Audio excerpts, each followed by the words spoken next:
今屆政府上任即將滿3週年，財政司司長陳茂波接受專訪嘅時候話：本港嘅機遇大於挑戰，接住落嚟會繼續開拓人工智能、大數據、醫療健康等領域作為新增長引擎，有信心政府經營帳目喺2025至到2026財年恢復平衡，甚至出現盈餘。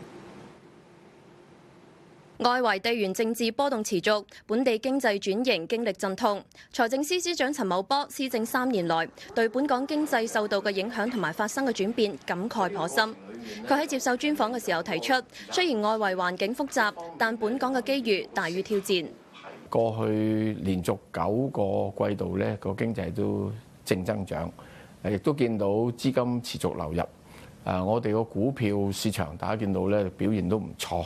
喺銀行存款嗰方面呢，亦都大幅增加。舊年增加咗1萬億，今年呢喺呢個基礎上呢，再增加多4%。佢仲提到，本港已經準備好接納更多中概股同埋海外避險資金。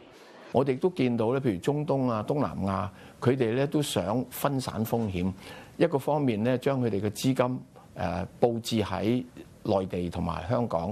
另外一方面呢，佢哋亦都覺得喺目前嘅地緣政治裏面咧，中國咧係比較穩定咁樣發展。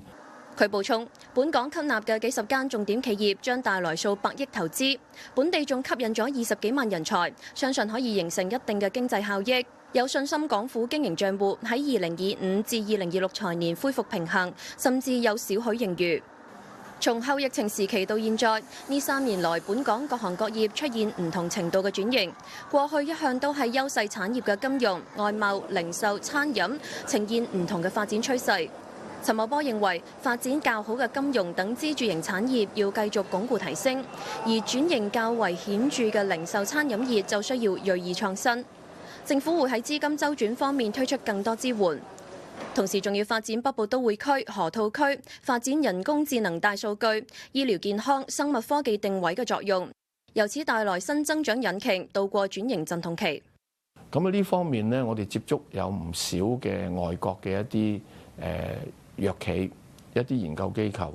佢哋係非常之感興趣，因為能夠喺嗰度設立呢一啲實驗室，可以喺嗰度做一啲臨床嘅試驗。陳茂波強調，本港作為連接中國內地同埋國際嘅平台，會喺大環境波動之下靈活走位，適應海內外市場轉變，並且持續深化國際社會交往。陳茂波話：留意到有唔少中東企業有意透過本港開拓內地市場，而本港亦正努力吸引呢一啲想要發展內地同埋亞洲業務嘅中東企業，希望未來可以促成佢哋喺本港上市。鳳凰衛視記者張友仁報道。